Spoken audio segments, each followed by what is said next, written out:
93 में मुंबई दहल गई थी। वो दौर कैसा था और उस समय का क्या सीन था? क्योंकि आप जर्नलिज़्म कर रहे थे, आपको किस तरीके की खबरें आ रही थी या किस तरीके से चल रहा था मुंबई उस दौरान? एंड इसका पॉलिटिकल भी क्या था उस समय?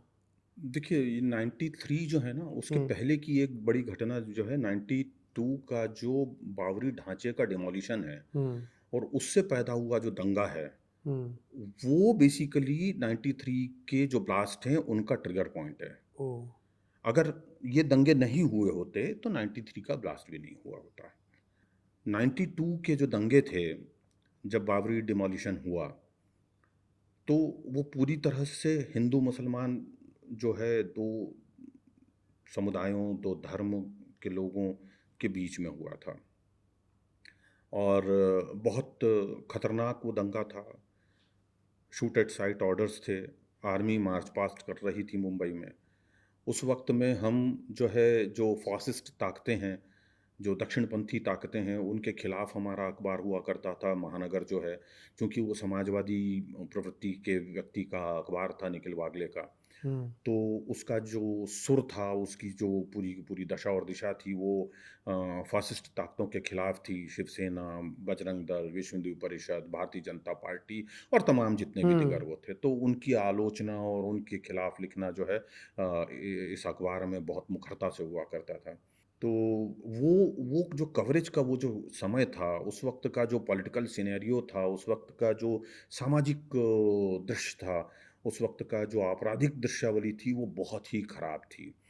आप जिस गली में जाएँ, वहाँ पे आपको आग मिलती थी। जिस आप सड़क या नुक्कड़ चौराहे पे जाएँ, वहाँ तलवार, चॉपर और पत्थर लिए हुए लड़के बच्चे दिखाई देते थे और एक-दूसरे पे बस हमला करने के लिए आमादा हैं, एक-दूसरे को मार काटने के लिए मतलब पिले पड़े हुए हैं और बड़ी मुश्किलात होती थी, बड़ी मुसीबतें होती थीं।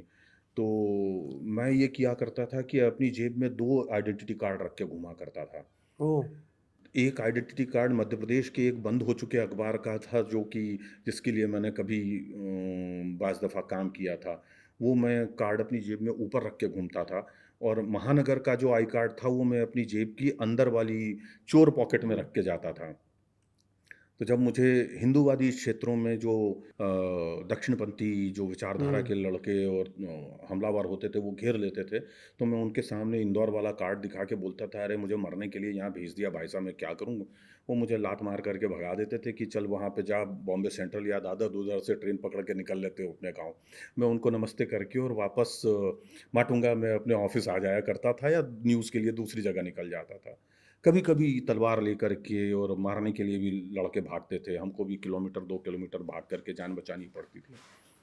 तो ये सारी मतलब जो है ये सब हरकतें चलती थी। मुस्लिम इलाकों में या दलित क्षेत्रों में जब हम जाते थे, तो वहाँ जाकर के और हम महानगर का कार्ड दिखाते थे, तो वो लोग खातिरदारी करते थे। "अरे! अरे! आइए भाईजान ये तो अपने वाले आए हैं।" मतलब इस अच्छा। तरीके से वो आपको अपना प्राण रक्षा करते हुए खबर-नवीसी या जो है वो सहाफ़ी होने का आपका जो एक पत्रकार होने का जो आपका धर्म है, फ़र्ज़ है, वो पूरा करना पड़ता था। तो वो साम, दाम, दंड, भेद, नीति सबका प्रयोग करके हम लोग किया करते थे। हुँ। राजनीतिक हालत परिदृश्य बहुत ख़राब थे, कांग्रेस हालाँकि सत्ता में थी लेकिन कंट्रोल नहीं कर पा रही थी, फिर भी लेकिन जिस तरीके से उन्होंने करना था वो किया।